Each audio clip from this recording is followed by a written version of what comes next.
ideia da mulher ser submissa é tida, em algumas perspectivas, como escrava. E aqui quero fazer menção direta a determinados grupos étnicos, culturais aqui no nosso contexto. Por exemplo, há um grupo em que, acho que no Quênia, em que a mulher, para demonstrar a fidelidade e sujeição ao marido, tem que ter marcas de açoites no corpo. Isso não é exercício de autoridade. Biblicamente isso está incorreto. Isso não é fidelidade. Por mais que venha alguém e diga, não, nós somos africanos, temos que respeitar, isso é uma violação direta aos direitos humanos. Nós não devemos considerar isso como uma questão cultural que deve ser preservada.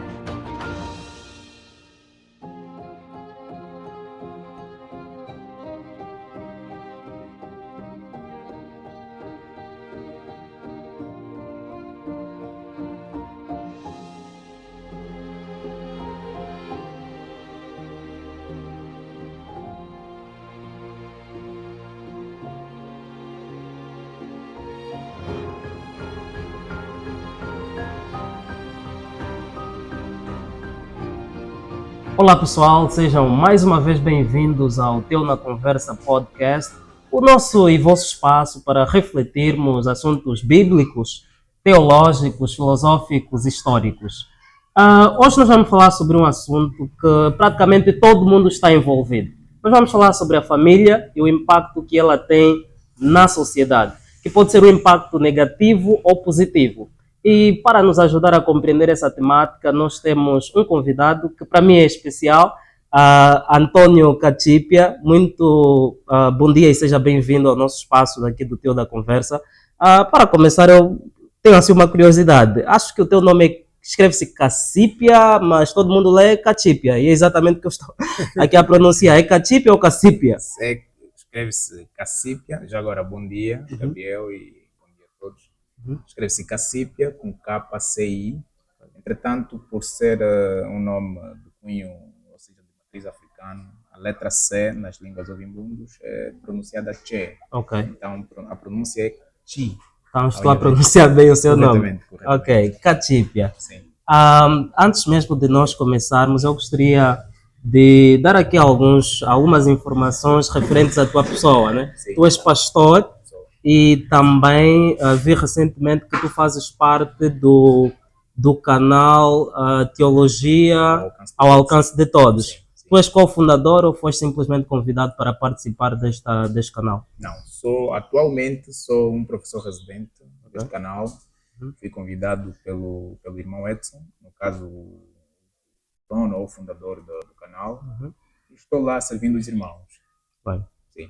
E o que é que pode dizer mais a respeito da sua pessoa? Olha, nós aqui geralmente gostamos de falar sobre a formação acadêmica dos nossos convidados. Qual é a sua formação acadêmica? Olha, eu sou potencial psicólogo clínico, né? Ou seja, estou a me formar em psicologia clínica. Mas o que é que eu posso falar em relação a isso? Além de estar a formar-se em psicologia clínica, mas o que mais posso dizer em relação a isso? Mas acho que isso faz jus também ao tema que nós estaremos aqui a abordar. Acho que um psicólogo não tem como se afastar das questões que têm a ver com a família. Naturalmente. Ok, nós vamos aqui falar sobre a família, né? E o impacto ou a importância que ela tem na sociedade. E já agora nós ouvimos que estás a escrever um livro exatamente sobre essa temática. Sim. Culpado da acusação. Sim, eu estou a escrever já tem um tempo, Crise no Lar, Caos na Sociedade. Este é o livro, ou seja, este é o título do livro, e pretendo com este livro contribuir significativamente naquilo que é o desenvolvimento da nossa sociedade, inicialmente angolana. Portanto, desejo que o conteúdo, a mensagem sirva também para outras circunscrições, para outras realidades lá fora. Então, também já está em fase de acabamento e acreditamos que não muito tempo mais o livro estará já à disposição para ser adquirido. Ok, muito bom. E o que é que lhe levou a escrever este livro? Observou na sociedade que há uma crise e que esta crise é em função da decadência da própria família, ou há uma outra razão por detrás do livro? Olha, com toda a franqueza, eu posso dizer que a maior motivação por detrás deste livro é a minha própria realidade doméstica. fundamentalmente a experiência materna que eu tive. Né? Eu acredito que cada um de nós teve ou tem uma experiência de base, uma experiência nuclear e poderá querer dizer alguma coisa em relação ao que vive ou ao que viveu. Comigo não é diferente. Eu vivi uma realidade e daquela nasceram várias questões, pelo modo como eu vi e vejo muitas mulheres, por exemplo, serem tratadas, não só a forma como se tem concebido a família, acabou de certa maneira despertando em mim uma necessidade, uma curiosidade de falar mais a respeito assim. Tanto que o livro ele é dedicado à minha mãe. Ok? Eu dedico o livro à minha mãe justamente por conta do impacto que a experiência dela teve ou reproduziu na sua formação como pessoa. Exatamente. Ok. Pessoal, antes de mais nada, gostaríamos de pedir a vocês que subscrevessem o nosso canal, deem aquele like, comentem e também estão livres para sugerirem temas para nós abordarmos aqui no nosso canal do Teu na Conversa. Ajudem-nos a crescer fazendo estas subscrições, likes e comentários, pois assim nós iremos mais adiante. Para já, nós estamos agora com mais de 600 inscritos e a nossa meta é atingirmos o 1000 inscritos já. Então, nos ajudem a crescer nesta empreitada. Nós vamos dividir esta abordagem sobre a família e o impacto que ela tem na sociedade em mais ou menos 3 blocos. O primeiro vai ser a família como a base primordial da socialização, e depois vamos falar aqui também sobre a paternidade e a maternidade feridas, e finalmente, caso tivermos algum tempo, vamos também focar sobre o fato da infância ou das crianças serem atacadas, principalmente com o advento das redes sociais, que é um assunto muito, por assim dizer, impactante, né? Naturalmente. Mas vamos começar mesmo com o primeiro subtópico, que é o lar como célula primordial da civilização. Tu falas muito disso, o lar como célula primordial da civilização, mas o que queres dizer com esta frase? O lar como célula primordial da civilização. Muito obrigado pela questão. A princípio de conversa, eu acho que todos nós, de qualquer das formas, temos essa certeza, temos essa convicção de que o lar é a célula primordial. Talvez para alguns grupos sociais podem não fazer uso da expressão célula, né? Porque aqui a palavra célula parece não mais do que uma metáfora. E para outros podem dizer, por exemplo, que o lar é o útero da sociedade, outros podem dizer que o lar é a base. Todas essas expressões, elas se consubstanciam numa única verdade. Não existe sociedades sem lares.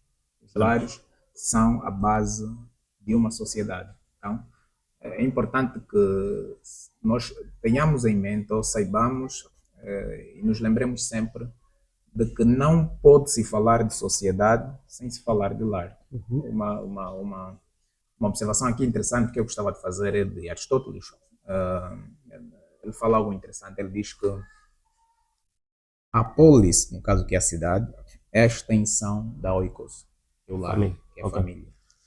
Então não se pode falar da extensão sem se falar da base. O Gabriel está aqui. O Gabriel é uma complexidade de coisas, né? O Gabriel tem braços, tem tudo. No entanto, essa estrutura toda é suportada através de uma única base. Nós aprendemos na escola de biologia, a célula. Né? A célula é não mais do que a base morfofuncional do organismo, da pessoa. Com a sociedade não ocorre diferente. A sociedade é igualmente a base morfofuncional de uma sociedade. Ou seja, a família, no caso, é a base morfofuncional da sociedade. Por quê? Porque é exatamente da família ou é exatamente com a família que vem a sociedade.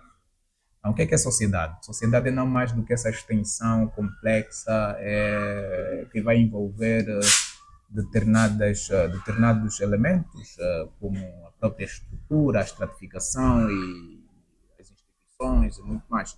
Só que tudo isso só é possível em virtude das pessoas, e as pessoas vêm de casa, as pessoas vêm das famílias.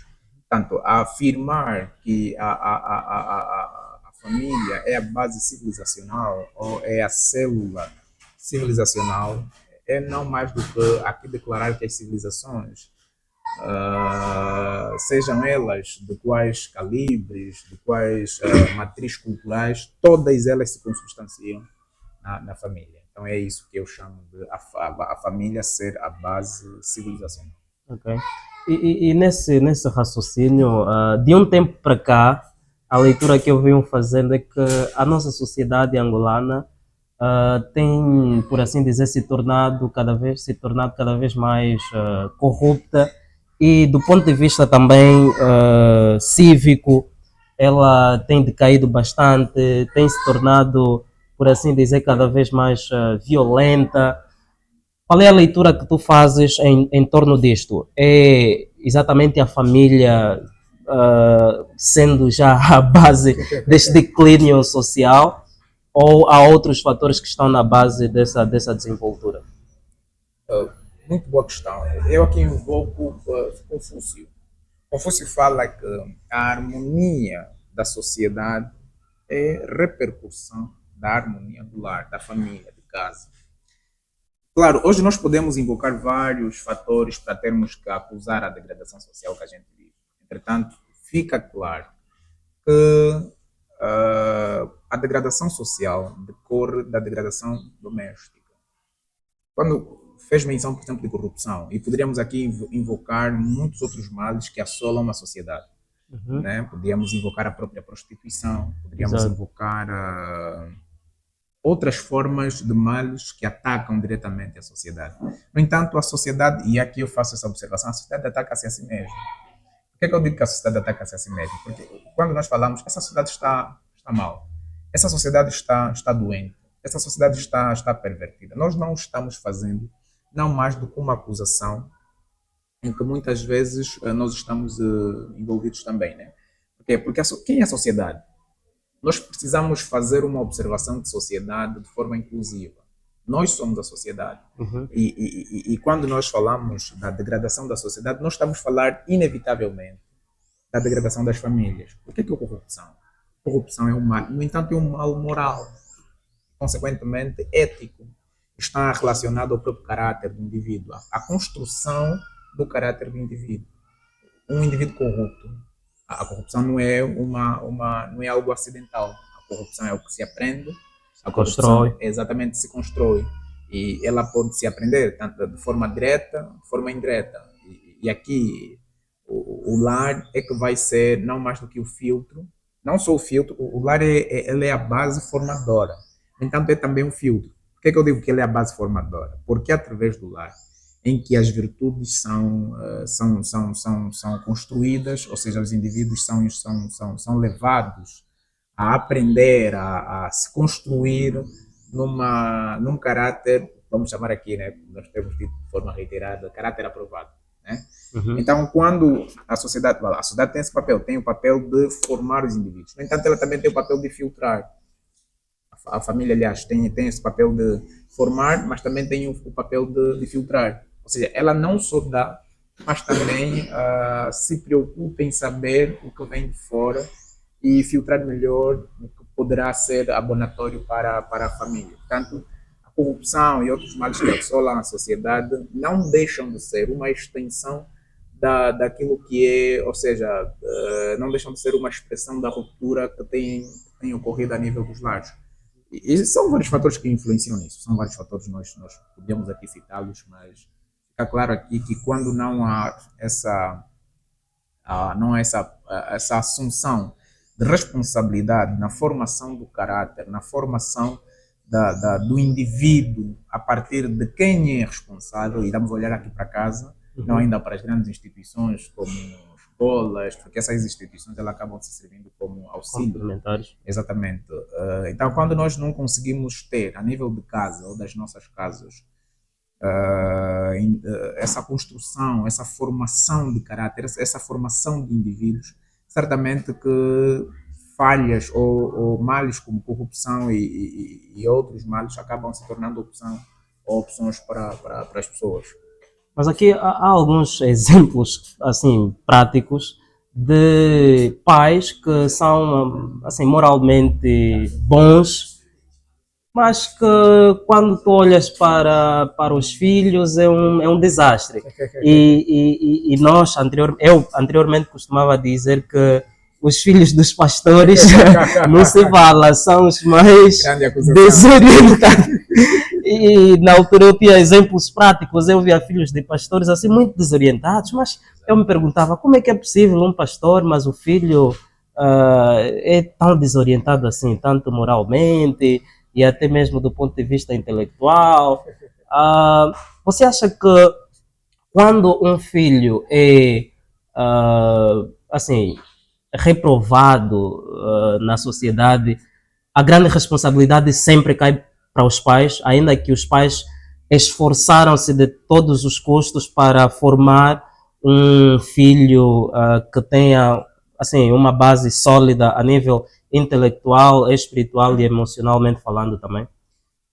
Olha, eu responderia, Gabriel, eu começaria a responder por sim. Minha resposta seria sim, recai para os pais, inicialmente. Assim, nós não devemos ignorar o facto de que é responsabilidade primária a participação, e vê o que eu vou dizer, participação ativa dos pais naquilo que é a formação integral dos filhos, a formação moral, que vai repercutir na vida ética, né? Que é a vida prática, comportamental das pessoas ou dos indivíduos. Não queremos aqui também endeusar ou até mesmo tornar ou dizer que é perfeito esse engenho, essa dedicação dos pais, é que poderá não haver, caso os pais se dediquem, não haver filhos que vão para condutas próprias. Não se nega isso. No entanto, nós começamos por fazer uma observação muito mais interna. Há um ponto que eu gostava aqui de realçar, e eu aqui invoco o Santo Agostinho de Hipona. Né? Hipona, ele fala que a família é um microcosmo. Né? E eu, sob forma de traduzir isso, na minha abordagem lá no livro, eu chamo de, levando isso no campo espiritual ou até mesmo eclesiástico, eu chamo de a família como micro-igreja. Recentemente, inclusive, fiz uma das explicações nas redes sociais onde eu faço essa afirmação. E eu falo assim, imagine que nós, ou seja, por mais que nós sejamos os piedosos, né? Seja na igreja, seja em qualquer outro lugar em que a gente for, e se essa piedade, por sua vez, não tiver repercussão interna, ou seja, não só, e aqui é importante colocar as coisas em ordem, não repercussão, ela deve começar em casa, a repercussão é que deve ser externa. A piedade, ela deve começar em casa. Quando falamos com as mulheres, dissemos, por exemplo, que o lar deve deixar de ser um lugar só de exposição de ganhos, de um detalhe novo, coisa parecida, e deve passar a ser, e estamos a olhar aqui sobretudo para as mulheres cristãs, um palco de exposição das virtudes de Cristo. No entanto, nós temos sim pais, e o Gabriel falou, teve experiência de pastores e muito mais. A pergunta que não deve se calar é quem são esses pastores dentro das suas próprias casas? Porque assim, a piedade, é mais fácil nós forjarmos, ou seja, manipularmos um comportamento fora. É mais fácil nós manipularmos a piedade fora, para os de fora. No entanto, o que não é fácil é fazer isso dentro. Dentro de casa, e aqui quero citar o bispo Edmundo Receado, a nossa masculinidade, por exemplo, ele fala, por exemplo, que a masculinidade, ela encontra o seu apogeu dentro do lar. Você diz que é homem valente, você diz que é homem pio, você diz que é homem duro, você diz que é homem que realmente se importa, paciente. Só que isso é só ainda o teu discurso. Esse teu discurso precisa ser atestado. Onde é atestado? Onde é atestado a tua paciência? Inicialmente no lar. Porque ali você pode sair para trabalhar, pode sair para fazer uma outra coisa, mas no lar você está todos os dias. Então esse pastor piedoso, esse policial exemplar, quem é ele dentro de casa? Porque aquilo que ele não é dentro de casa, ou é dentro de fora, claro, nós vamos ter sempre declarações como essas, grandes pastores, grandes policiais, grandes autoridades, não estou aqui a invocar os policiais, são várias as autoridades. No entanto, não há uma repercussão, ou seja, não há uma expressão clara, óbvia, dessa grande qualidade dentro do lar.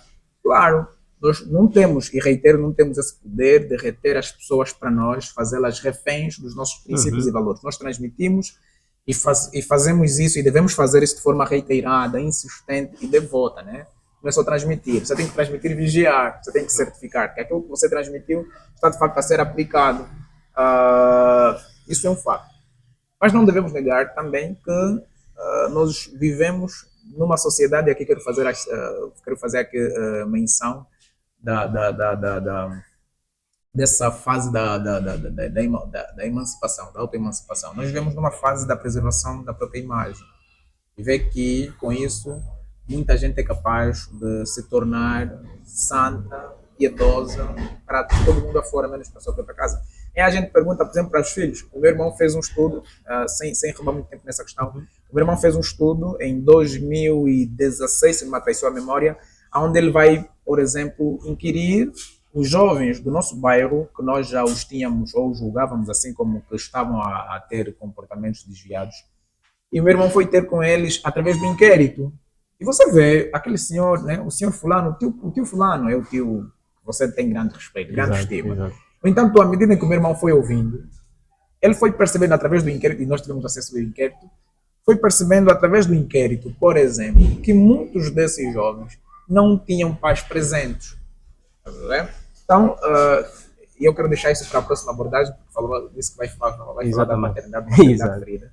Mas fica aqui claro que esse bom nome, que fez aqui menção de bons pastores, bons policiais, precisam ser atestados dentro do lar, porque muitas vezes, e eu quero aqui assumir a responsabilidade que eu vou dizer, a maior parte das vezes, infelizmente esses bons pastores, bons senhores, bons cidadãos na policy não são na apoio, na OICOS, não são em casa, não são na família.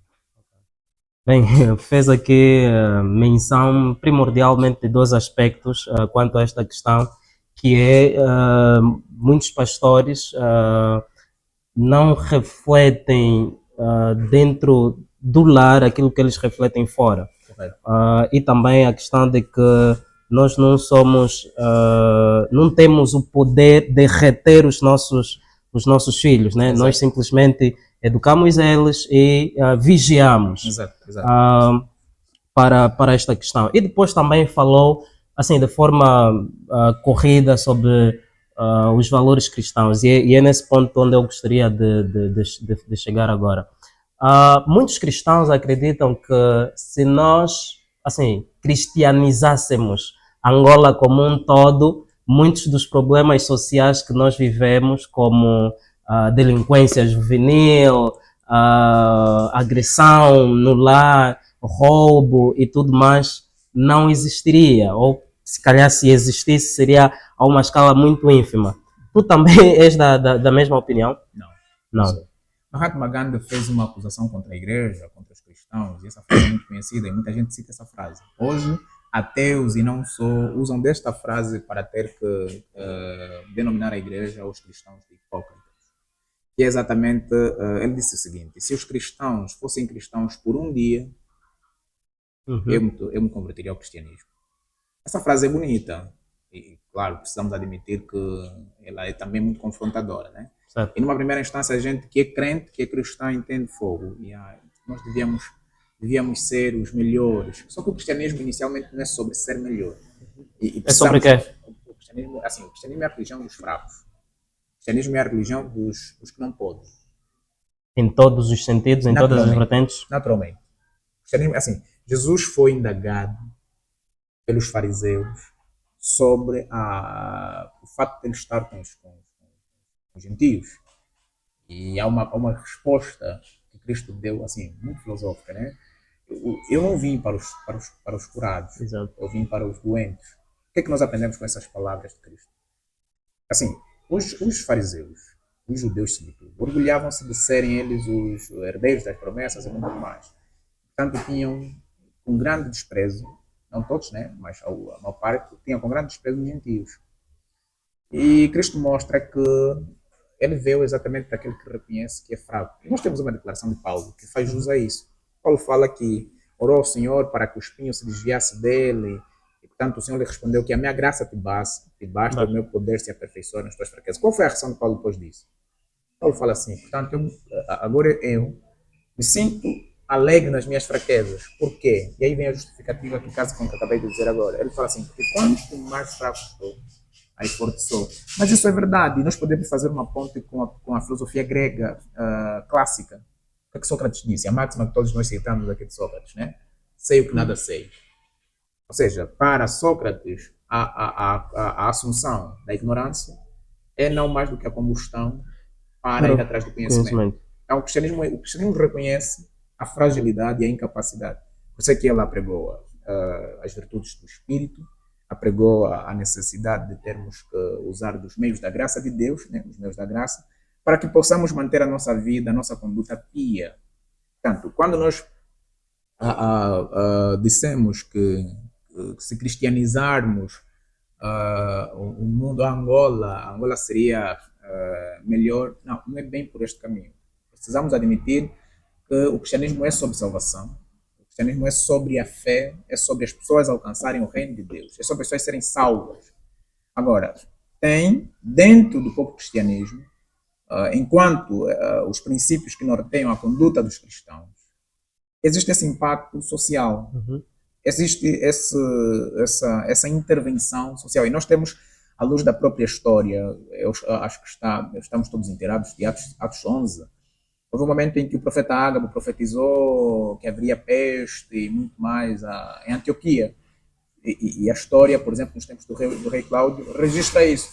Quem foram, ou quem foi a comunidade, ou a comunidade, no caso, que ajudou a lidar com aquela situação naquela época, foram os cristãos. Temos história e não podemos aqui ignorar que a história dos hospitais está relacionada ao cristianismo. Então, o cristianismo ajuda. Nós conhecemos os puritanos, o contributo que eles deram, por exemplo, no desenvolvimento ocidental, sobretudo a Inglaterra, os Estados Unidos. Então, o cristianismo é preciso nós fazermos uma separação de águas e águas, para depois não termos que colocar uma responsabilidade à fé cristã que não lhe foi dada pelo próprio Senhor Jesus Cristo. Nós temos a responsabilidade de pregar o Evangelho, fazer com que as pessoas conheçam a Cristo e, consequentemente, as suas vidas sejam moldadas. Agora, isso não significa que nós não vamos pecar, não vamos tropeçar, não vamos falhar. Aliás, nós pecamos justamente porque nós cremos piamente que, como declarou Paulo, né? Enquanto estivermos nesse corpo, vamos pecar. Isso não é legitimidade para pecarmos. Estamos a dizer que nós pecamos porque somos pecadores, porque somos fracos, porque nós carecemos justamente da graça de Deus todos os dias. Haveria um impacto, sim, poderia ser bom, como tem sido em outros lugares, haveria sim. No entanto, não podemos olhar para essa ideia de cristianizar a Angola como forma de resolver os conflitos ou as situações de decadência social. Não. Eu eu trago essa questão porque parece haver aqui uma certa discrepância, porque, repare, nos países de matrizes cristãs, como é o caso de Angola, que eu referenciei, Brasil, e mencionaria aqui os Estados Unidos, e se nós formos comparar com alguns países que não são de matrizes cristãs, Sim. como Japão e China, Sim. nós parece que vemos que esses países que não são de matrizes cristãs têm um nível social e civil muito melhor que os países de matrizes cristãs. Não há uma certa discrepância nisso. Você podia citar a Inglaterra? A Inglaterra. Você podia citar a Inglaterra? Uma exceção seria. Não só, né? Nós poderíamos aqui, por exemplo, ter que fazer essa abordagem do ponto de vista comparativo e citar países e países. O que fica claro é que existem muitos fatores por detrás da desordem social. Muitos fatores. E a religião, ela tem um papel fundamental na salvaguarda da sociedade. Há uma máxima que diz que a igreja é a reserva moral do Estado, né? E isso é um facto. Nós podemos olhar para Angola, e citou Angola, citou os Estados Unidos. Imagine, por exemplo, se não tivéssemos o pingo, permita usar a expressão, ou a pitada de fé que temos, permita os Estados Unidos, se não tivesse aquele histórico todo cristão, e citou mais Brasil. Brasil, se não tivesse. Vê, por exemplo, as ideologias que vão nascendo, os ataques que esses países vão sofrendo. Nós hoje temos algo não menos importante, com um episódio muito recente, que é a questão do panafricanismo e muito mais. Imagine que o cristianismo não tivesse, pelo menos, nesses lugares, nesses países. Imagine o impacto, a degradação que haveria desses lugares. É como, por exemplo, hoje a gente fala muito, quando a gente recebe, no nosso contexto aqui, quando a gente recebe salário, e temos sempre um parente doente, né? Exato. Sempre que a gente recebe salário, temos sempre um parente doente. Aí a gente fala, isso estão me perseguindo, isso é As praga. contribuições. Mas aí a gente faz uma pergunta. Imagine que todas as vezes que ela ficasse doente, você não tivesse o dinheiro. Porque nós, quando a gente fala, a gente está a pensar em nós, no sentido de quem está a nos criar barreiras. Barreiras, hein? Não, mas a pergunta é, imagine que essas doenças ocorressem sem tiveres o dinheiro. Nós não nos permitimos várias vezes fazer uma reflexão inversa. É o que acontece muitas vezes em relação ao cristianismo. Nós temos pessoas acusando o cristianismo de ser o motivo da degradação de determinadas sociedades. Mas as pessoas muitas vezes se esquecem de fazer uma análise inversa. Vê, por exemplo, uma ideologia que diz que você não é homem, você nem é mulher, muito mais, você que sabe o que vai ser. Hoje você, permita-me aqui, hoje você acorda Maria, amanhã você acorda, e mais, você nem é humano, tem também essa... Se nós tivermos tempo, vamos falar isso no último capítulo do nosso episódio. Exatamente. Então, assim, a título de conclusão nesse ponto, eu penso que não. O cristianismo não é o motivo da degradação, pelo contrário, o cristianismo, quem conhece a história, o cristianismo contribui significativamente para o desenvolvimento da própria humanidade de forma geral. Okay. Pessoal, como eu disse anteriormente, nós falaríamos também daquilo que é a paternidade e a maternidade caídas, e é exatamente nesse ponto onde vamos entrar. Se bem que, assim, de uma forma muito rápida tocamos, mas por agora vamos mesmo abordar sobre o papel do pai, o papel da mãe, do marido, da esposa, e a relação que eles têm dentro do próprio lar. Catípia, parece que fica claro, por exemplo, na Bíblia que assim, o papel do pai, da mãe, do esposo, da esposa, dos filhos é apresentado na Bíblia de forma muito clara. O esposo tem a função de amar a esposa tem a função de submeter-se ao marido, os pais têm a função assim de educar os filhos e os filhos de obedecerem os pais. Assim, de forma genérica, né? Como lemos em Colossenses 3, 16 ou 15 a 18, né? Mas como é que isso funciona no dia a dia? Essa pergunta é muito interessante, porque ela acaba, de certa maneira, atacando o âmago da minha abordagem, que eu quero aqui me referir ao livro, sobretudo. É importante, e aqui, dizer ao Gabriel que o Gabriel faz menção de dois temas. O Gabriel faz menção de paternidade, maternidade, mas também faz menção de casamento, ao mesmo tempo. Né? O Gabriel fala, por exemplo, marido e mulher, e depois fala de pais, né, e filhos. Certo. É importante que se diga, em bom tom, que o matrimônio, ou seja, a família, ela precisa dar valor a cada um dos atributos que atrai para si mesmo. A começar pela própria palavra família. Há uma frase que é muito usada pelos irmãos pressuposicionalistas, eu por acaso vi isso, do Gordon Clark. Definamos os termos e acabamos com os debates. Ok. Precisamos entender quem é a família, precisamos entender quem é o pai, precisamos entender quem é a mãe, precisamos entender quem é o esposo, quem é a esposa, quem são os filhos.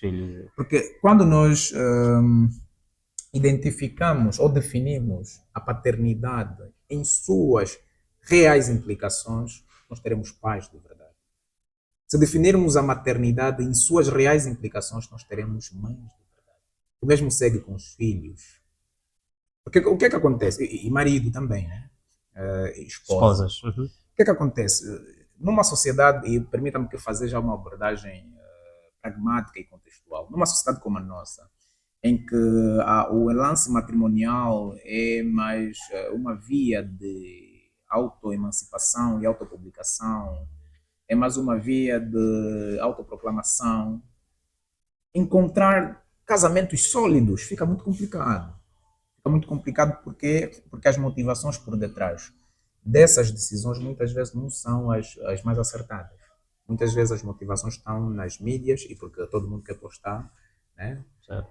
Não que postar seja mal, mas infelizmente isso vai se tornando uma espécie de febre em que as pessoas vão aderindo ao matrimônio, vão aderindo ao casamento sob forma de também serem vistos e encontrar algum tipo de reconhecimento externo, algum reconhecimento popular. Então, acaba se negando e anulando diretamente aquilo que é o propósito matrimonial. O propósito do casamento acaba sendo reduzido a fotografias e vídeos e não só. E por isso é que nós vamos ver casamentos em menos tempo já lida com conflitos, parece de casamento de 30 anos ou 40. Exatamente. Porque muitas vezes as pessoas que vão adentrar o matrimônio não estão de facto preparadas. Não estão preparadas.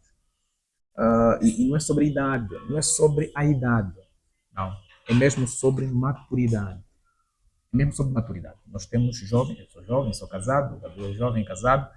Então nós temos muitos jovens se tornando exemplos para determinadas pessoas. Mas também temos jovens, e na maior parte dos jovens hoje vai casando justamente por conta dos likes, por conta do bom nome, essa coisa toda. Então, quem é o marido, afinal de contas? O Gabriel falou, por exemplo, que o marido tem a responsabilidade de amar a esposa. Mas a pergunta que fica aí, não se quer calar, o que é isso em termos práticos? Exatamente. O que é amar? Porque se for só ler os textos e entender de forma simplista, fica muito complicado. Tipo, o marido amar, a esposa se submeter, só mesmo isto. Eu vou aqui fazer uma observação muito interessante. Eu estou assim, inteiramente certo que todos nós nos deparamos em algum momento com a palavra autoridade. E geralmente fizemos menção dessa palavra. O homem é o cabeça do lar. E daqui a pouco vamos realizar um evento. Nós temos uma turma, uma comunidade bíblica, e dentro, provavelmente, do próximo mês, janeiro, vamos realizar uma atividade abordando sobre esse tema, né? O que é ser autoridade? Ou o que é ser cabeça no lar? A palavra autoridade geralmente é associada a um tipo de poder independente. E já agora as pessoas dificilmente gostam de ouvir essa palavra autoridade. Exatamente. Principalmente as mulheres, no nosso contexto, sobretudo as mulheres mais jovens, que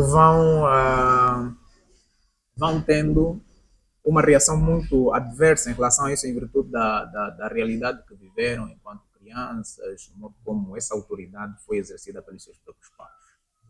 E há uma aversão quando, por exemplo, se quer referir ao parceiro. Essa palavra dificilmente as mulheres se permitem usar essa palavra, sabe? Mas por causa de quê? A palavra não seja má. E essa aversão nasce em virtude da experiência que as pessoas vão tendo com quem faz o uso da própria palavra, né? Então nós temos a palavra autoridade. A autoridade é o quê? A autoridade, eu disse, vou reiterar, tirando Deus ninguém tem poder independente. Todos nós recebemos, todos nós temos poder delegado. E como estamos aqui num canal teológico, é importante que se fale que a autoridade do marido, na perspectiva bíblica, não é nada mais do que a responsabilização de Deus, ou seja, Deus responsabiliza o homem para exercer determinadas tarefas. Você tem o princípio da providência, você tem o princípio da proteção, você tem o princípio do cuidado de forma genérica. Né? Então, o que é autoridade nessa perspectiva, ou com base nessa abordagem? A autoridade é o exercício correto das responsabilidades do homem, ou seja, de Deus, no homem. À medida em que o homem exerce corretamente aquilo que são as responsabilidades que lhe foram atribuídas, que perfaz dele a autoridade, o homem está a exercer corretamente a autoridade. Exercer a autoridade não é se encher de um tipo de poder, de músculos, grosseria nas palavras, isso não é exercer a autoridade. Eu vou lhe mostrar que eu tenho autoridade, eu vou lhe mostrar que eu sou autoridade. Quem manda nessa casa, e nós acabamos, muitas vezes, ferindo a natureza da própria palavra. A autoridade não é isso. A autoridade é o exercício correto das responsabilidades que são atribuídas a uma pessoa. O teu chefe no trabalho é a tua autoridade. Certo. Olha, o que é que lhe distingue de ti? É a posição, mas essa posição está consubstanciada onde? Na tarefa. Vocês têm tarefas distintas. Isso não faz do teu chefe alguém que tem que abusar da responsabilidade que lhe é dada ou do poder que lhe é dado. E aqui entramos diretamente na questão da crise, né? Quando não se consegue perceber o que é autoridade e os pais não conseguem exercer corretamente isto dentro dos lares, os filhos aprendem, sobretudo os homens, aprendem exatamente que essa é a forma correta de ser homem. Eles aprendem uma masculinidade distorcida, baseada numa visão de autoridade completamente pervertida. Que a autoridade consiste em ser o mandão, o mandono, o que faz tudo, o que faz aquilo. Por quê? Porque essa forma de conceber a autoridade inviabiliza a natureza da masculinidade, da feminilidade e do que é ser, de facto, mulher. A mulher falou que ela deve ser submissa. A submissão da mulher precisa ser entendida nos termos como Deus disse. O que é a submissão da mulher? A mulher é chamada, Gênesis capítulo 2, verso 18, é chamada a exercer, através da cooperação, o devido auxílio. Ou seja, aqui usamos de forma redundante a palavra, né? A mulher exerce através do chamado de Deus. Né? Deus lhe chama para um propósito. Qual é o seu propósito? É auxiliar o varão. Em quê? Deus deu responsabilidades ao homem. Você vai fazer isso, você vai fazer isso. E a mulher é chamada a tomar parte disso de forma a auxiliar, de forma a que essa responsabilidade de Deus no homem seja uma realidade. A mulher ajuda, coopera nisso. E ela não é cauda do homem. As nossas sociedades, ou a nossa sociedade, tem entendido isso de forma invertida. A ideia da mulher ser submissa é tida, em algumas perspectivas, como escrava. E aqui quero fazer menção direta a determinados grupos étnicos, culturais aqui no nosso contexto. Por exemplo, há um grupo em que, acho que no Quênia, em que a mulher, para demonstrar fidelidade e sujeição ao marido, tem que ter marcas de açoites no corpo. Isso não é exercício de autoridade. Biblicamente está incorreto. Isso não é fidelidade. Por mais que venha alguém e diga, não, nós somos africanos, temos que respeitar, isso é uma violação direta aos direitos humanos. Nós não devemos considerar isso como uma questão cultural que deve ser preservada. Então, a paternidade, ou seja, precisamos entender acérrimo, etimologicamente, precisamos entender naturalmente o que é paternidade, o que é maternidade. Eu não sei se ainda poderá haver questões nesse âmbito. Bem, falou, por exemplo, aqui da questão da autoridade, que é exercer corretamente aquilo que são as obrigações que Deus dá, e fez menção, por exemplo, da providência. Exato. É, por assim dizer, a única responsabilidade que o homem tem, ou seja, quais são as outras responsabilidades que Deus dá ao homem, além da questão da providência? Olha, muito bem. Na verdade, eu citei algumas delas, falei da providência, eu falei da proteção e falei do cuidado ou instrução. A providência é o quê? E aqui falo novamente de forma geral e também vou falar de forma específica para os crentes, né? É importante que se diga que a providência que é não mais do que aquele exercício ou vamos chamar aquele produto do exercício laboral, né? Deus responsabilizou o homem com o trabalho para que por meio dele o homem pudesse prover ou cuidar da sua família nessa perspectiva de dar o subsustento. Essa providência precisa ser entendida de forma extensiva. Como? Assim, prover é salvaguardar. Prover não é trazer apenas. É importante que se diga isso. A providência não consiste apenas em trazer ou fazer saber o mantimento. Significa ter uma visão antepada e preventiva das necessidades materiais de casa.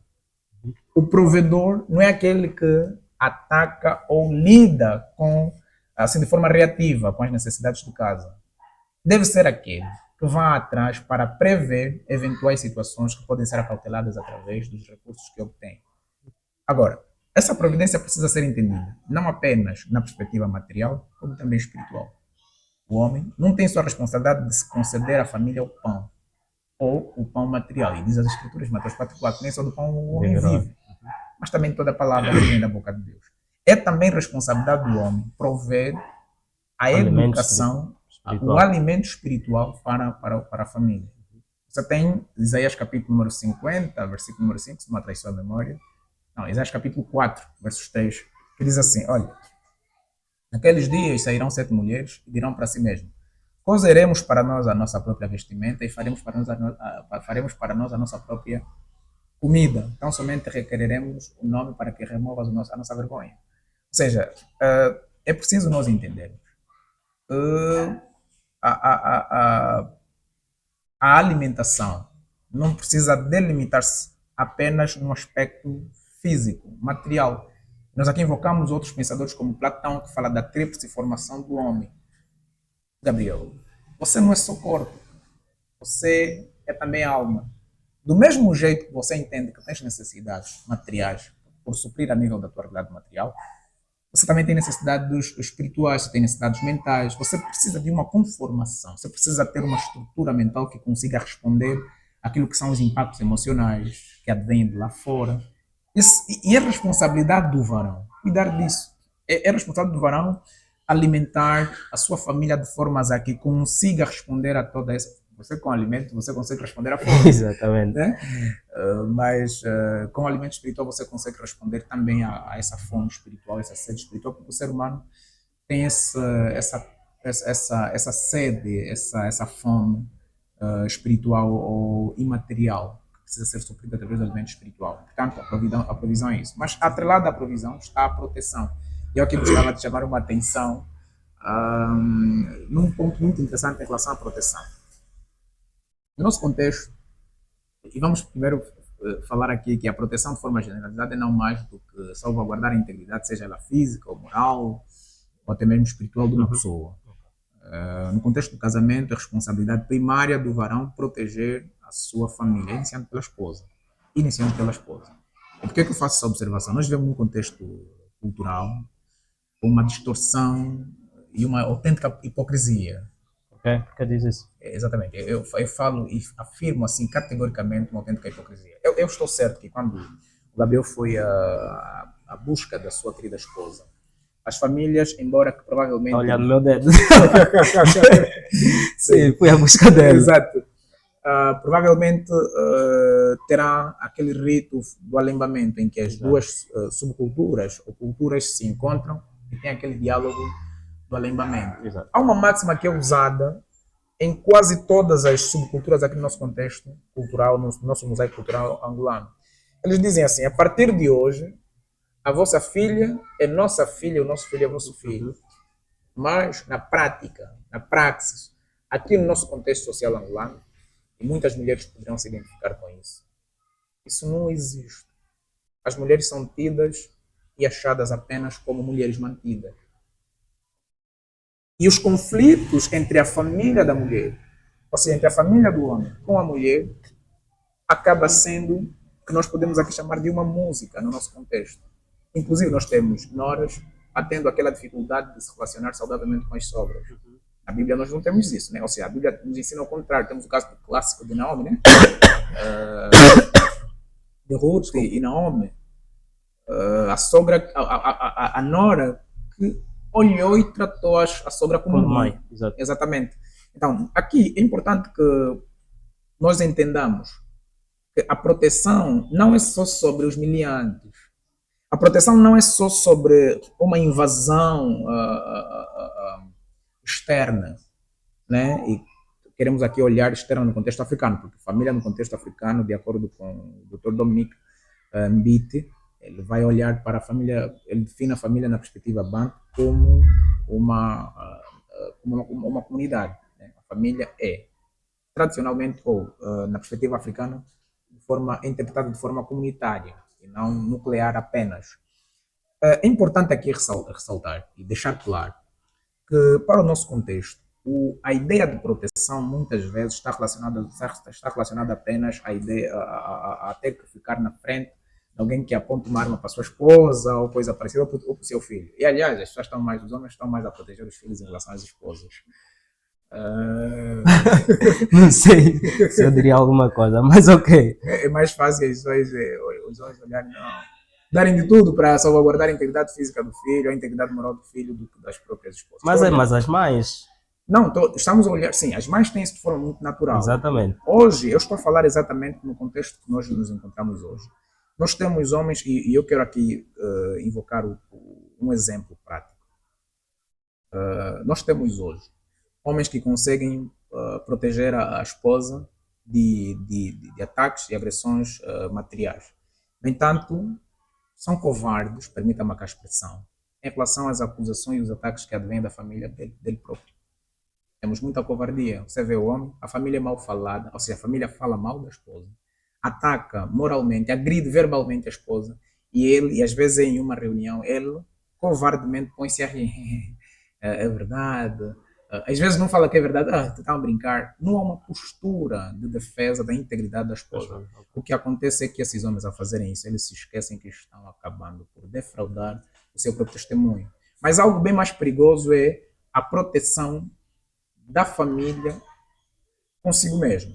Ou seja, a proteção do homem não se estende apenas em prevenir a família, proteger a família de ataques externos. Dentro de casa, eu posso ser o principal atacante, o principal inimigo da minha família. Portanto, eu devo proteger a minha família de pessoas externas, de situações externas, mas também devo proteger a minha família de mim mesmo. E é o que também não acontece. Vivemos numa cultura em que o machismo disfarçado veste a capa de autoridade e muito mais, e às vezes nós agredimos verbalmente nossas esposas, atacamos elas quando erram, numa ou noutra questão, no lugar de corrigir, nós acabamos fazendo um papel de juiz irado. E nós não tomamos uma atitude de instrução, de correção, e aqui é a segunda responsabilidade, ou a terceira responsabilidade, que é exatamente instruir, orientar a família. É também responsabilidade do varão fazer isso. É responsabilidade do homem fazer isso. A minha mãe, quando nos ensinou a engomar, a lavar, a cuidar dessas coisas, a lavar louça, ela nos disse sempre, eu estou a ensinar isso, para que amanhã, quando vocês manterem com as vossas esposas, na eventualidade delas terem falhado, vocês não precisam ser grosseiros com elas. Ensinem. Consegue perceber? No nosso contexto, isso é uma realidade, é raridade. É mais fácil nós ouvirmos homens gritando. Ainda no dia 25, eu e a minha esposa, quando nos deslocávamos para a casa de um casal de irmãos, ao caminho deparamos-nos com um pai que estava com uma grade de cerveja ao ombro, a esposa estava atrás, estava na frente com o bebê ao colo, e uma outra criança, parecia ser a primogênita lá à frente, ficou assim um bocadinho parada a observar os táxis. E a mãe dizia, avança, avança. E aí o pai, para mostrar que é superior à mãe, deu logo uma tapa, mas aquilo foi tapa, permita-me usar a expressão bofatada. Deu uma bofatada a modo grosso na menina. Eu fiquei assustado, as pessoas ao lado ficaram assustadas. Mas na perspectiva dele está a exercer a autoridade de homem. A mãe fala, a mulher fala, você não ouve a mãe, eu. E hoje muitos homens agem dessa forma, achando que estão a construir ou estão a exercer corretamente a autoridade. Isso é completamente incorreto. Eles não estão só a exercerem corretamente a autoridade, mas estão a criar crianças violentas, estão a criar filhos violentos. Eles estão a ensinar através da força, da coerção, que essa é a forma correta de exercer a paternidade ou ainda de exercer a masculinidade. Isso está incorreto. Ok. Fiz aqui uma longa abordagem sobre o papel do marido, do esposo, da mulher, da esposa. E em relação ao papel do homem, frisou aqui o aspecto da providência, da proteção e da instrução. Mas eu gostaria que tirássemos alguns minutos ainda sobre a questão da providência. Sim. Algum tempo atrás eu estava a falar com dois amigos meus. Certo. E nós estávamos a falar assim, de situações práticas da vida em relação à providência. Correto. Nós sabemos que atualmente as mulheres também trabalham. Exato. E nós demos uma situação prática. Imagine que um homem, né, o homem trabalha, ganha 50 mil kwanzas, e a mulher também trabalha, mas consequentemente ganha 500 mil kwanzas. Quem está a sustentar quem? Será que nesse contexto poderíamos afirmar categoricamente que a mulher está auxiliando o homem? Ou, de forma óbvia, podemos declarar que o homem está sendo sustentado pela esposa? Essa pergunta é muito interessante, mas precisamos inicialmente dizer que a mulher está a cooperar. Está a cooperar. Sim. 500 mil kwanzas. Sim. A questão assim, é importante nós entendermos que a postura, a posição da mulher e do homem não é determinada por conta das circunstâncias. É uma realidade por Deus estabelecida. o homem não é autoridade pelo que tem. O homem não é constituído autoridade no lar pelo que tem. A autoridade do homem é estabelecida por Deus. É Deus quem determinou que o homem é autoridade. Isso não está condicionado ao quanto ele ganha ou ao quanto deixa de ganhar. Depois você pode ter, claro, casos outros bem mais críticos, em que o homem nem trabalha mesmo. Exato. Né? Que são situações que ocorrem também dentro da nosso contexto, sobretudo no nosso contexto socioeconômico.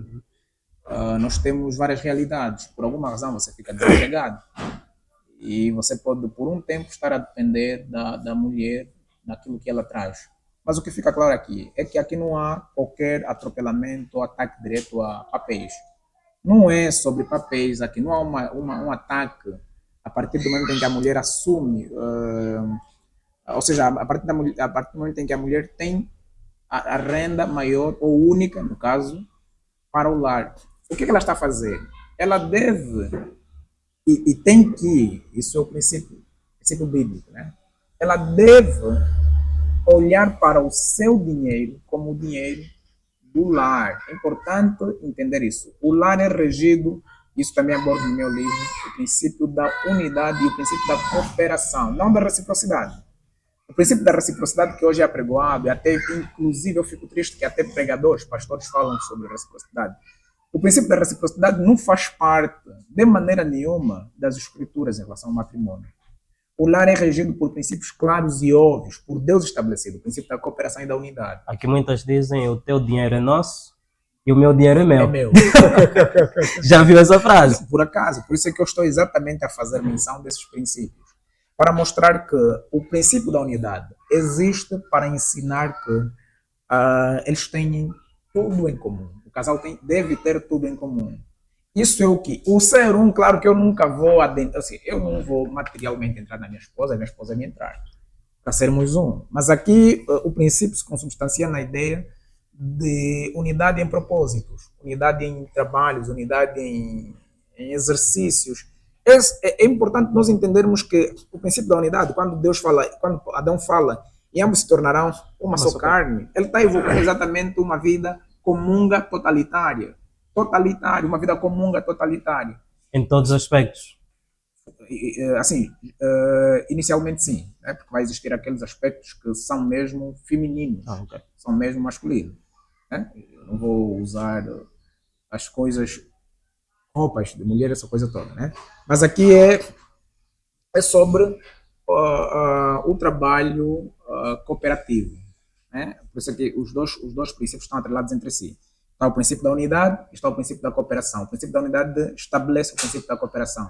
Por serem um, então devem cooperar. Aqui, importa dizer que a partir do momento em que eu me decido casar, eu, o homem, temos Adão que lhe trago esposa, eu preciso me consciencializar de que eu estou a unir não só a minha carne, mas a minha vida. A minha vida é o quê? A minha vida são as subesferas que me envolvem, seja ela econômica, seja ela educacional. Eu estou me unindo, eu estou a tornar da minha vida a vida da minha esposa e estou a tornar da vida da minha esposa a minha vida.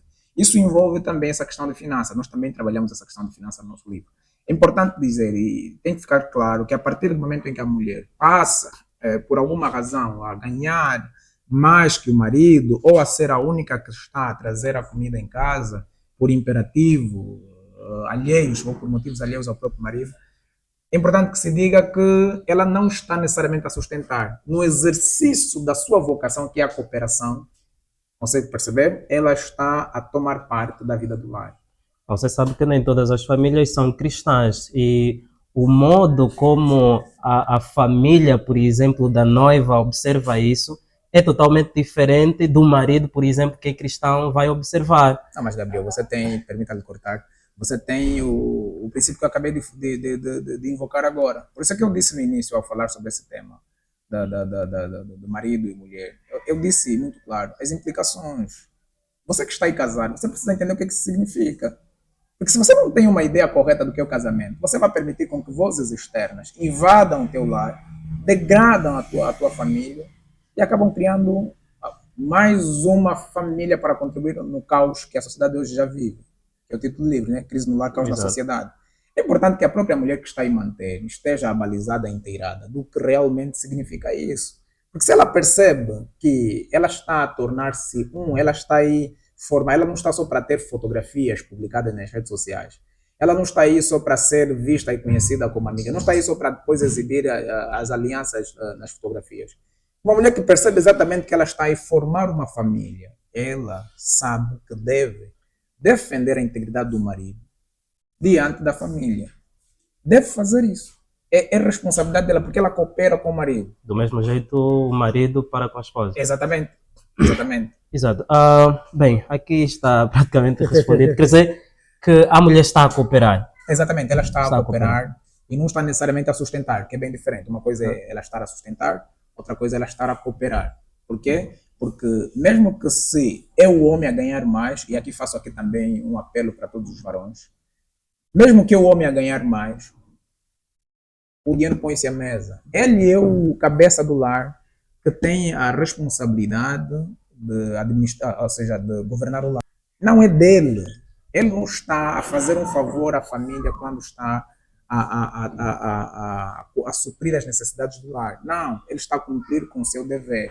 E é importante que fique claro, tanto o homem quanto a mulher, quando ganham, seja mais ou menos em relação ao outro, o dinheiro deve ser posto à mesa. Deve ser posto à mesa. A gestão deve ser feita de forma mútua, cooperativa. A mulher deve tomar parte na administração porque ela conhece as despesas, as necessidades de cada juntamente com o marido. Então, aqui invocamos a ideia de que o homem deve ouvir a mulher e a mulher igualmente deve ouvir o homem. Claro, o homem é autoridade, isso não fere a autoridade do homem. Isso, ouvir a mulher não fere, isso não diminui nada no homem. O machismo diz que sim, né? Mas não, isso não diminui. Pelo contrário, você está salvaguardando a integridade da tua própria casa, ensinando para os teus filhos que essa é a forma correta de lidar com o lar, lidar com a prosperidade do lar. Porque os lares geralmente prosperam quando eles observam o princípio da unidade e da cooperação. Quando não existe isso, o marido tem o salário oficial e mais uns extras, guarda os extras, ele está a atacar diretamente a vida financeira do lar, porque muitas são as despesas que o lar tem. E o homem, a partir do momento que casou, ele assumiu diante de Deus o compromisso de tomar da vida dele, inclusive a vida financeira, para com a sua família. O mesmo acontece com a mulher. Essa ideia de que meu dinheiro é meu, o dinheiro do meu marido é meu, está errado, e para todas as mulheres está errado. Isso está literalmente errado. Pode ser crente como não, acaba sofrendo danos. Pode ser cristão, pode não ser cristão. Se age assim, acaba sofrendo dano. O lar sofre ruptura do ponto de vista financeiro, do ponto de vista da gestão econômica. Ok. Há aqui uma questão também atrelada à responsabilização do homem dentro do lar, que certamente tem a ver com a providência. Mas nós vivemos em um contexto econômico muito difícil. Exato. Em que os pais, os maridos, muitas vezes têm de trabalhar no período da manhã, no período de tarde e outros mesmo até no período da noite, a fim de sustentarem ou proverem os seus lares. E isso acaba, de certa forma, a ausentar o próprio marido, o próprio pai, dentro do lar. Então, a minha questão é, qual é o impacto, né, da ausência paterna, principalmente, naquilo que é a formação das crianças? Será que a busca da providência para o sustento do lar justifica a ausência do pai? Diríamos que não. Eu sei que é difícil falar isso, as pessoas podem, ao ouvir ao assistir nesse podcast, podem falar, ele está a falar isso porque provavelmente não está na nossa pele. Pode vir questões como estas. Eu já tive essa experiência, penso que durante um ano, tive que trabalhar em 2 empregos. E foi de facto muito duro.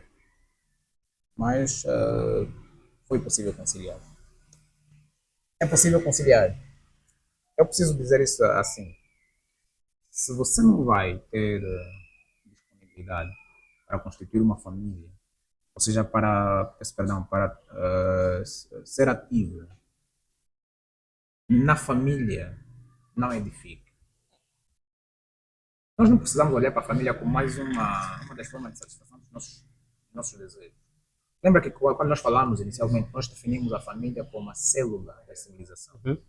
Se eu vou instituir ou vou constituir uma família sob perspectiva apenas de, por exemplo, ter o nome de pai, ter o nome de esposa, ou de esposo, aliás, mas eu não vou fazer ativo nessa realidade doméstica, seja em tempo integral, seja de forma parcial, ou até, não diria parcial, mas em pouco tempo, em virtude da dinâmica laboral. Se eu não vou, se não vou fazer ativo a esta família, é conveniente que eu não a institua. Por quê? Eu vou, com essa forma de lidar, instituir a família, essa forma incorreta, que é de constituir a família e depois me dedicar só ao labor, eu vou produzir crianças desconectadas do ponto de vista afetivo. Talvez ao falar da parte da internet fica mais claro. Eu vou criar filhos emocionalmente órfãos emocionalmente, afetivamente órfãos. Eu vou manter um matrimônio com uma esposa que me tem apenas na cama e, sobretudo, quando eu tenho disposição devido ao cansaço, muito mais. Eu vou tornar da minha casa um lugar de conexões superficiais. Nada além disso. Então, o trabalho árduo não deve justificar a passividade, a inatividade do varão no lar, da família. É importante que se diga isso. Eu digo isso em bom tom. Você vai chorar, chore. Você vai suar, só se necessário. Você vai se atirar no chão, se em algum momento você entende que vai sair um bocadinho, vai para a praia, vai gritar, grite. É normal. Só não abandone a tua família. Não cometa esse erro. Não deixe que a televisão, outras coisas, aqui no próximo tema, vamos falar um bocadinho mais se ainda teremos tempo, se tivermos tempo, aliás, não podemos terceirizar a responsabilidade do cuidado afetivo da nossa família em nome do trabalho. O trabalho, por árduo que seja, e precisamos também ser estratégicos. E aqui faço um apelo ao governo angolano a criar políticas públicas que ajudam a emancipação da família, que ajudam a continuidade da família, a preservação dos valores, porque nós hoje olhamos para muitos jovens delinquentes e muito mais, fizemos determinadas acusações. Você provavelmente pode estar ignorante em relação a crises emocionais que essa pessoa teve enquanto na infância, não teve quem lhe podia ouvir, não teve quem lhe poderia direcionar, e às vezes buscou direção, mas buscou em direção também pessoas frustradas, e muito mais hoje essas pessoas têm dificuldade de autoafirmação. Então isso é doentio. Precisamos encarar essa ausência sob a alegação do trabalho como uma desculpa que não deve ser legitimada. Não deve ser legitimada. Portanto, é importante que os pais façam o esforço necessário. Como? Devem fazer o esforço necessário. Devem criar estratégias junto com as esposas para que a relação seja, ou seja, a comunhão dentro do lar seja uma realidade. Pode não ser, e precisamos admitir, claro, nem todos os pais poderão ter o mesmo tempo de qualidade. Mas isso, por exemplo, a questão que eu coloco pode ser de forma periódica, Sim. né? De forma periódica e não necessariamente que o trabalho, por exemplo, no período de manhã, de tarde, seja para toda a vida, mas é o casal estar a enfrentar, por exemplo, situações difíceis no que diz respeito às próprias finanças e o pai é obrigado a trabalhar nos 2 períodos ou se calhar também no período da noite, mas com o objetivo de se organizarem para posteriormente terem tempo dentro do lar. Desculpa, Gabriel, vou lhe cortar e vou lhe dizer, nem isso justifica. Isso também não justifica. Nós podemos olhar isso como algo normal. A ciência, a Bíblia e muitas outras perspectivas, tanto a filosofia. E o senso comum, inclusive, já nos mostrou que rupturas graves a nível dos lares decorrem em virtude disso. Tu trabalhas apenas em um período? Atualmente trabalho em um período, mas exerço a atividade laboral em 2 instituições. Ok. Isso não te rouba muito tempo? Rouba sim. E como é que tu lidas com a questão do lar? É verdade. Talvez poderia ser uma questão não, estás dentro das câmeras. Minha esposa, Sônia Domingos Lina Eduardo. Minha esposa, melhor para falar disso do que eu mesmo. E isso não é uma forma de se envaidecer. E se for, que seja culpado da acusação. Prefiro aceitar isso como vaidade do que ser um pai ausente. Eu não posso permitir que o meu filho tenha, em virtude da situação econômica, vamos lá, há uma situação pontual, dura, economicamente.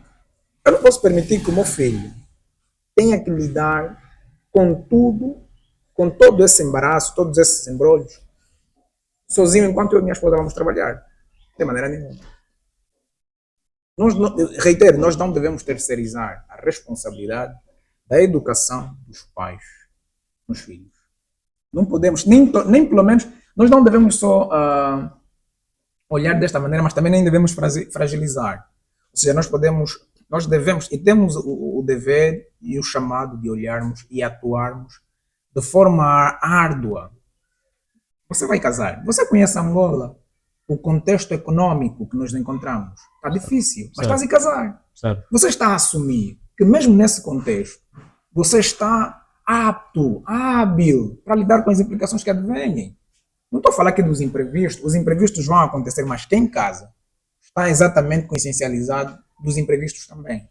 Então não pode se criar aqui um discurso ou uma desculpa para termos que ser ausentes. Uma coisa é, a situação está difícil, portanto temos que criar novas dinâmicas. Atenção, aqui não é se furtar da paternidade ativa, não é se furtar da responsabilidade afetiva, é criar dinâmicas novas que vão permitir que, embora tenhamos que nos dedicar arduamente para prover, para cuidar da alimentação e a manutenção das necessidades do lar, não devemos deixar de reservar, ainda que for 1 hora ou menos do que isso, tempo para ficarmos com a família. Porque exatamente através desse, e esse é o último ponto que abordo lá no capítulo, ou seja, é o último capítulo que abordo em meu livro, em nome das realizações, em nome de novas expectativas, ou seja, de novas expectativas, negligenciamos o lar. E nós temos hoje muita gente fazendo isso. Não sendo o pai atencioso, cuidadoso, que toma parte que cuida do afeto, né, dessa estrutura imaterial do filho, em nome Das realizações. exatamente. O mesmo acontece com homens ou maridos em relação às esposas. Nós temos muitas esposas órfãs de afeto, ou seja, viúvas de afetos, mesmo tendo maridos vivos e que podem de facto dar. Depois temos aquela questão, não sei se já vamos chegar lá, da internet. Exatamente, é nesse ponto mesmo onde nós vamos entrar agora. Praticamente a ausência da entidade paterna no lar faz com que muitas crianças sejam educadas por intermédio de televisões. E isso nos leva exatamente ao próximo e último capítulo da nossa abordagem, que é a infância sob ataque. Principalmente no contexto da globalização e do advento das redes sociais. Correto. Há muito que falar sobre isso, porque quando eu olho, por exemplo, na nossa realidade, eu vejo crianças, por exemplo, de 4, 5 anos de idade, já com tablets, telefones digitais, e agora há uma febre, por exemplo, que são crianças de 2 anos,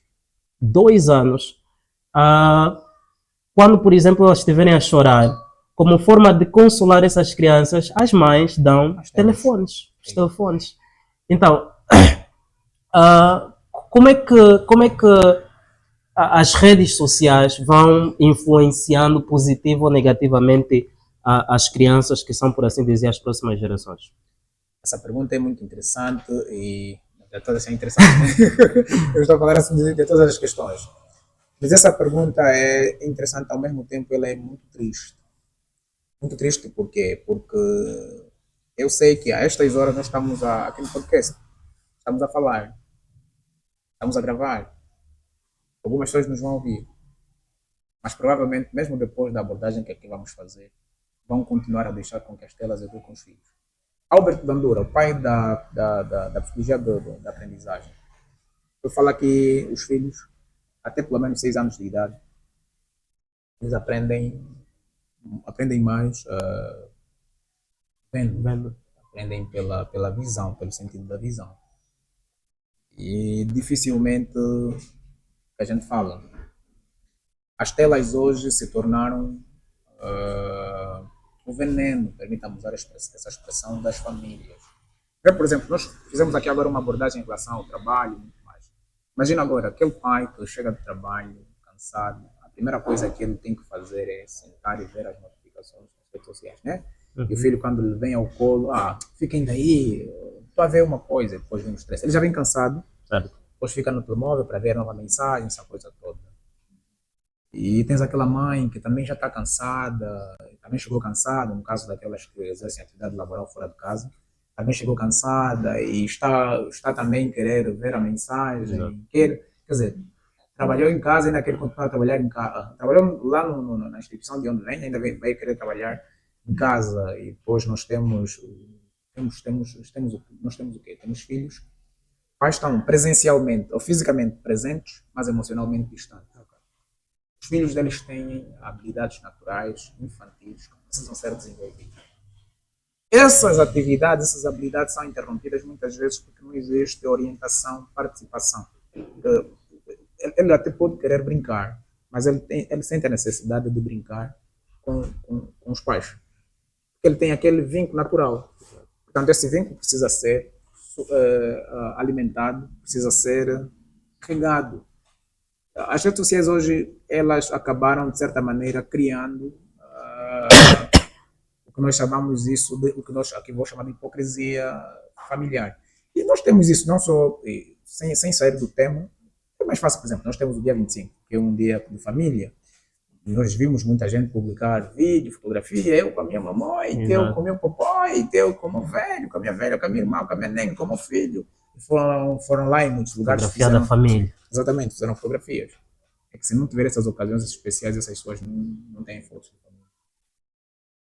E às vezes, e pior, tem alguns até que têm sempre fotos, mas fazem não sob forma de clarificar o que realmente vivem, mas oferecer às pessoas que lhes assistem nas telas uma imagem de famílias realmente felizes. Então, nós temos as redes sociais elas são boas. Nós estamos hoje aqui a gravar e acreditamos que isto será recebido através das redes sociais, ou de plataformas digitais. Certo. Então, elas não são um mal. É tipo o dinheiro, quando se fala da avareza. Certo. O Gabriel comprou um carro, o Gabriel é avarento não. O Gabriel não é avarento porque comprou um carro. Falei isso no último episódio que nós gravamos na série 7 Pecados Capitais, lá no nosso canal Teologia ao Alcance de Todos. As redes sociais elas não são más. Não são más por quê? Porque elas são meios através dos quais a dinâmica da comunicação se torna bem mais facilitada, embora que também bem mais manipulável. Então, há aqui uma necessidade de nós entendermos. As telas, sejam elas a nível das redes sociais, ou mesmo a própria televisão em si, bonecos e muito mais, elas não devem, aqui vou invocar também a creche. Toda e qualquer realidade externa não deve substituir a missão primária do lar. O lar é que tem a responsabilidade primária de forjar homens e mulheres. Homens e mulheres são forjados em casa, não nem um bocadinho na escola. A escola não forma. Você me consegue perceber? Uhum. Não forma. Como é que a escola não forma? Não, a escola não forma o caráter. O que é que a escola faz? Assim, a escola participa naquilo que é a vida ou a formação do indivíduo do ponto de vista do intelecto, do conhecimento? Não seria necessariamente, não diríamos necessariamente intelecto e conhecimento, mas é muito mais, e aqui eu podia fazer uma abordagem histórico-acadêmico, né? Quando é que surgem as escolas, por que surgem as escolas, como é que surgiram, quais são os propósitos, como é que eles beneficiam a sociedade, quais são os males que as escolas trouxeram. Eu falo isso, inclusive, no meu livro, no capítulo onde eu falo, no capítulo 5, onde eu falo sobre o colapso da educação doméstica. É importante dizer que as escolas elas têm um propósito muito mais institucional. A perspectiva da escola é muito mais gratificacional. Ela tende mais a olhar para o indivíduo como um produto social, não necessariamente como um homem íntegro, um homem. Você não vai encontrar isso na escola necessariamente. Tu podes até ter a cadeira de educação moral e cívica, isso é tudo superficial. E, aliás, que a própria ciência, estamos a olhar aqui para a psicologia do desenvolvimento e não só, a psicologia da aprendizagem e não só, elas nos ensinam, e a própria filosofia, sobretudo, nos ensina, a antropologia a filosófica nos ensinam, por exemplo, que a educação começa em casa. O básico se tem em casa, a formação de caráter, a formação de hombridade, masculinidade, feminilidade é em casa, não é na escola. A escola ela vai te dar formação que te vai habilitar para você amanhã conseguir subsistir aos desafios sociais do ponto de vista institucional. A escola te oferece isso. Agora, a escola não vai te oferecer, vá lá, a escola não vai te dizer, não vai te oferecer honestidade. Honestidade é uma coisa que você aprende em casa. Afeto não é uma coisa que você aprende na escola, é uma coisa que você aprende em casa. Tanto que a escola é um lugar de repercussões. Você tem na escola crianças degladiando, mas aquilo é não mais do que um palco em que cada um vai exibindo aquilo que aprendeu na família. Exatamente. Então a escola é basicamente isso. É importante dizer aqui que a creche, por exemplo, eu gosto de falar sobre a creche exatamente porque hoje todo mundo quer colocar os filhos na creche. Até mulheres que têm tempo de cuidar integralmente dos filhos querem colocar os filhos na creche.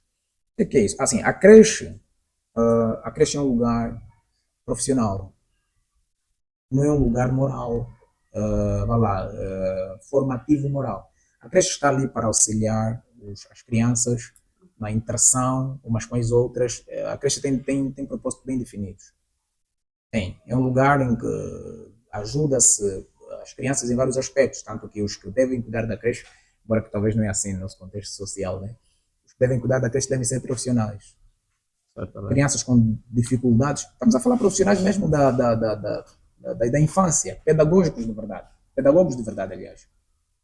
Crianças com problemas de dislexia e muitas outras perturbações e conturbações, ou desvio, ou dificuldades a nível do desenvolvimento motor, a creche ajuda.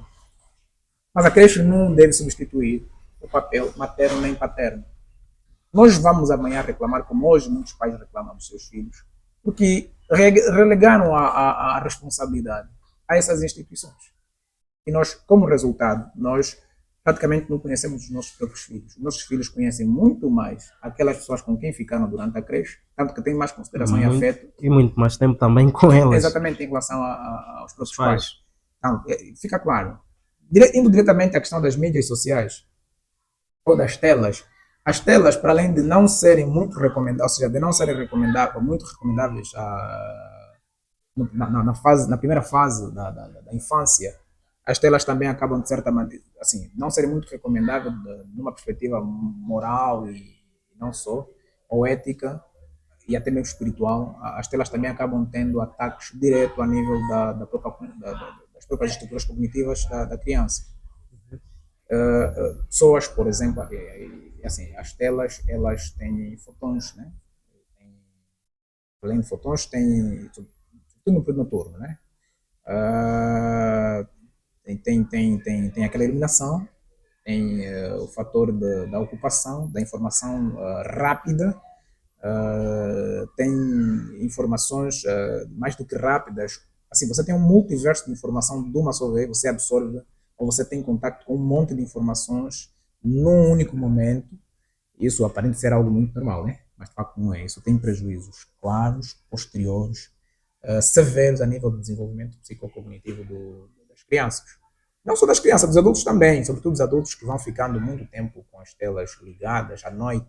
O nosso cérebro ele precisa produzir uma substância chamada melatonina, por exemplo, que acaba, de certa maneira, ajudando através do sono, né? Esse é o responsável pelo sono, acaba, de certa maneira, ajudando a restabilizar o organismo por todo o esforço que fez ao longo do dia. Só que o contacto com as telas, aquela iluminação, através do sistema neuroendócrino, ou sem neuroendócrino, informa o cérebro que ainda é dia, através da muita luminosidade. Então, aquela hormona não é liberada e automaticamente você não tem aquele trabalho que devia ocorrer de forma muito normal para regular o teu próprio organismo. Você tem pessoas que acordam. Hoje culpa-se muito do burnout. Uma coisa que também trabalhamos no livro. Não é o trabalho, às vezes não é o trabalho lá fora, é mesmo. Você trabalhou lá, você continua trabalhando em casa, o teu cérebro não para de trabalhar. Você acha que traz trabalho e paraste, você continua a trabalhar, você está na tela 1, 2 horas seguidas aí, você acorda cansado.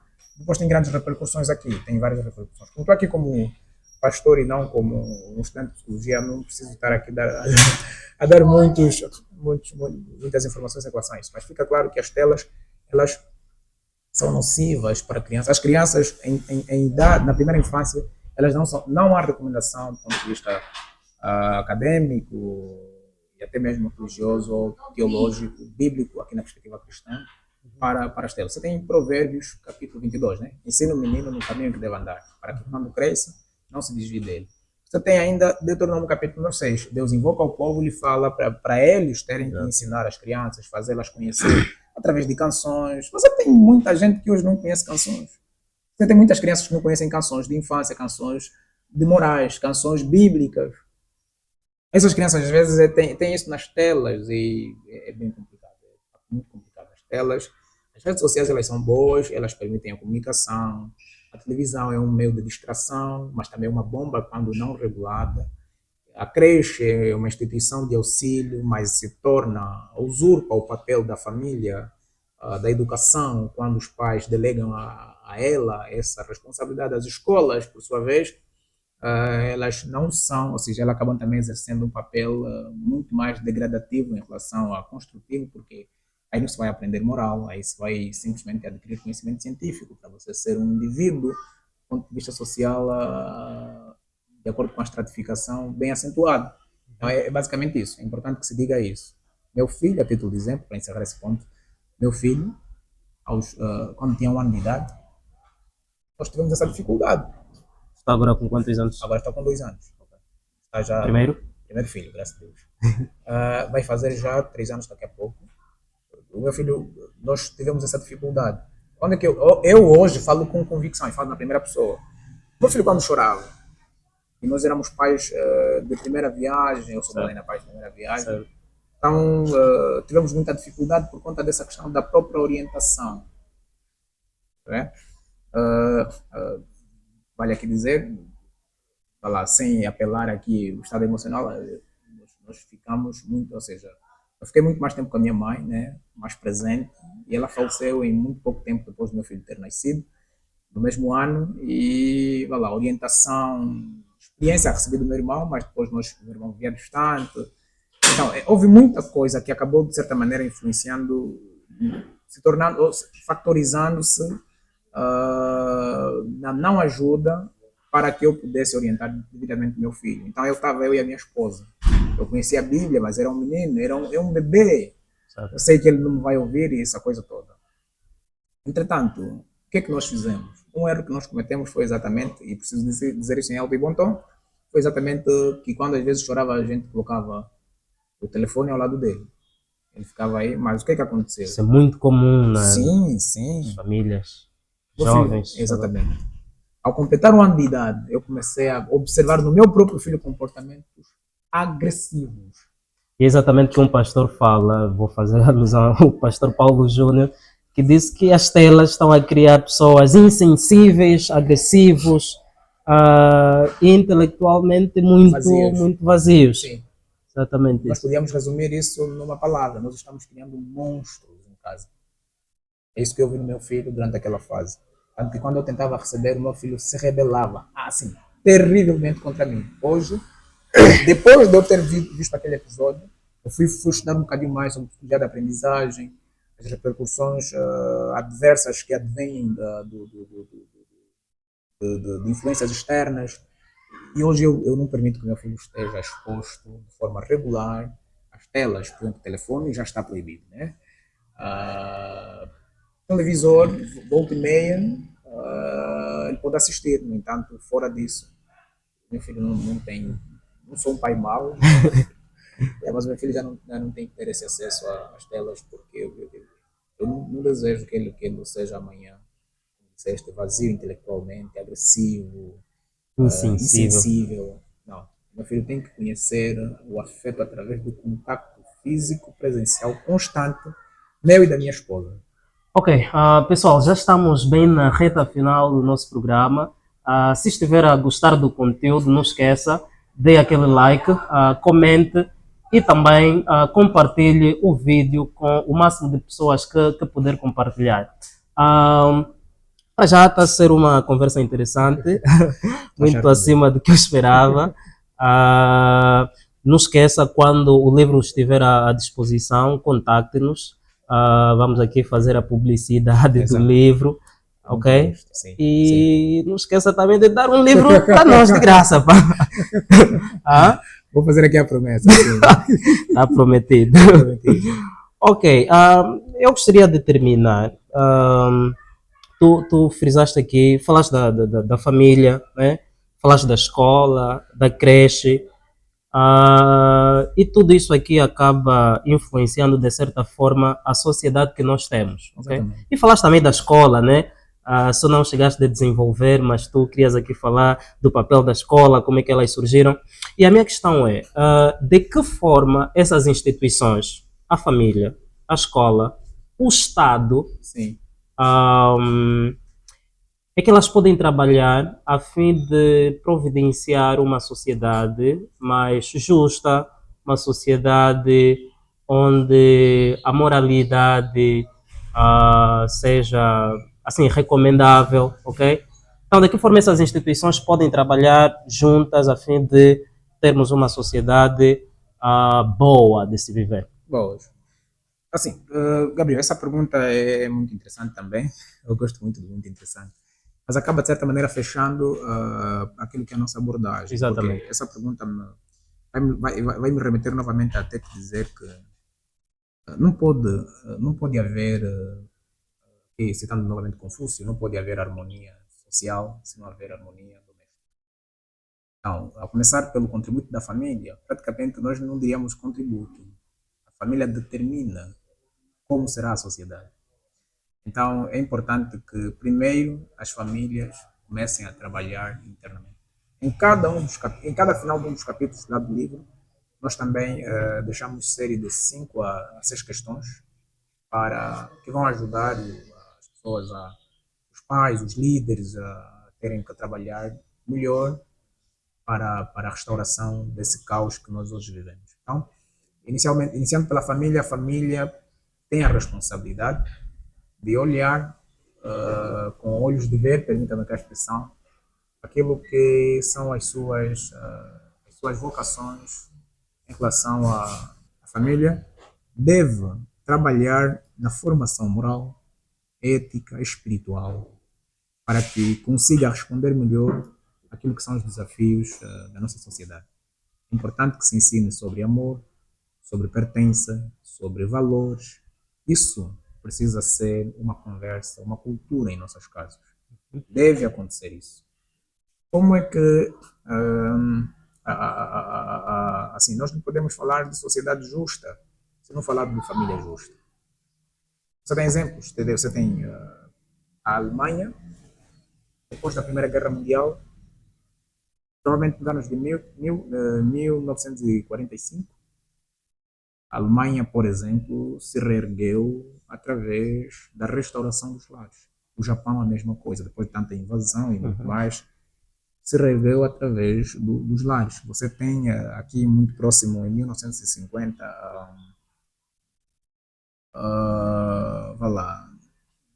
são muitas datas e muitos países que acabaram, de certa maneira, se estabelecendo através de uma Inglaterra, no caso, acabaram de certa maneira restaurando o caos social através da integração da família no seu devido papel. Dar à família, por exemplo, os japoneses ensinaram muito sobre disciplina, ensinaram sobre trabalho, essa coisa toda. Isso é bom que os pais ensinem isso. Os pais não precisam tornar os filhos preguiçosos, indolentos. As famílias precisam primeiro se reestruturar. Em segundo lugar está também a questão das escolas, né? As escolas, elas têm um propósito muito bom. No entanto, as escolas, elas estão muito mais relacionadas com o Estado. É bom que se diga isso. A história da escola nos remete inicialmente a isso. Você tem a sociedade em uma estatura muito pequena, ou seja, você tem em casa, né? A casa, como disse Agostinho de Hipona. O lar é um microcosmos. Você tem o lar. O lar, o pai consegue ensinar o filho e abre essa ideia. quanto menor for a sociedade, ou quanto menor for a comunidade, mais fácil é administrar Mais eficiente. Sim. exatamente os valores, essa coisa toda. Instruir sobre preservação, sobre pertença, essas coisas todas. À medida que o tempo vai passando, as pessoas vão crescendo, as sociedades vão crescendo também. Então, vai haver necessidade, em virtude desse processo de estratificação, do Estado tomar parte. A própria Constituição da República também, acho que é nos artigos, eu não conheço muito bem a lei, 31, não sei, mas fala sobretudo da responsabilidade da família, né? Ou das crianças, que cabe ao Estado. Acho que o irmão José Colares melhor para falar sobre isso. Mas fica claro que o Estado deve criar políticas públicas que ajudam na emancipação do valor da família. Eu me lembro, no preâmbulo da Constituição da República, penso que é o 7º ou 8º parágrafo, fala que aquele documento, que é a Carta Magna, ele foi elaborado visando a preservação dos nossos valores culturais, os nossos valores morais. Então, é importante que o Estado crie políticas públicas. Aqui podemos falar da escola, da creche e muito mais, mas precisamos olhar para o Estado. Né? O Estado precisa se posicionar como quem realmente ama e defende a família e que deseja uma sociedade justa e honesta. O Estado tem que investir na família. O Japão fez isso. A China vai fazendo isso. Tem que se investir na família. Se não se investe na família, você está não mais, por mais que você crie várias instituições, essas vão ser vandalizadas. Você vai criar muitas estruturas, elas não terão muito tempo de permanência, porque aqueles a quem você entrega não têm educação para lidar com isso. Então, o Estado tem que criar políticas públicas a nível de empregos e muito mais nessa questão, por exemplo, de emprego. Você calha numa província bem distante, tem que levar a família. Às vezes você tem que levar muito tempo para conseguir também levar a família. Vai aqui um apelo pio da minha parte para o governo angolano que vê se consiga se criar dinâmicas e políticas que facilitam. Se vai haver a transição do funcionário e ele tem família, leve-o com a sua família. Não estou a falar aqui da família extensiva, levar primos, tios, não, falo mesmo exatamente da esposa. Família nuclear. Exatamente, família nuclear. É importante isso, é importante que se nós conseguirmos, né, nós assim, que já temos uma mente um bocadinho mais aberta em relação a essas questões, e eu estou a contribuir através do meu livro, intervenções, hoje estou aqui nesse podcast, vou falando através das pregações na nossa congregação, interagindo com pessoas à minha volta, meus parentes, vou dando esse contributo. É também a responsabilidade de todos nós participar disso. Mas o Estado tem uma responsabilidade maior. Ele detém o poder político, detém o governo e, portanto, tem esse chamado. O Estado dizem que é a pessoa do bem, né? Exato. Então, ele deve olhar. Se o Estado quer realmente salvar essa nação, o Estado tem interesse em dar aos angolanos uma vida boa e muito mais. Eu penso que só construir instituições não chega. Deve investir nas famílias. Ok, Cachipia, muito obrigado por teres estado aqui no nosso espaço do Teu na Conversa.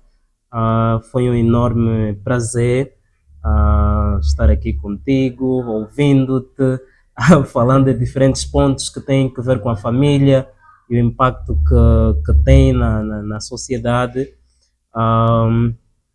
Pode contar conosco caso quiseres fazer a publicidade do seu livro quando estiver pronto. Estamos aqui abertos.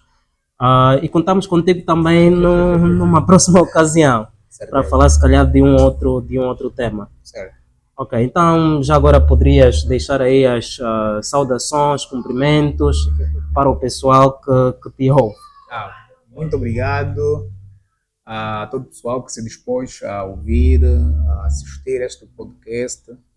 Estou inteiramente agradecido por esta oportunidade que o Deus na Conversa me prestigiou para falar sobre este assunto e quero desejar-vos que tirem todo o proveito necessário, todo o proveito possível, não só desta entrevista, mas este canal tem outras entrevistas que são de facto interessantes. Já vários assuntos foram aqui abordados e sugiro a acompanharem mais o canal.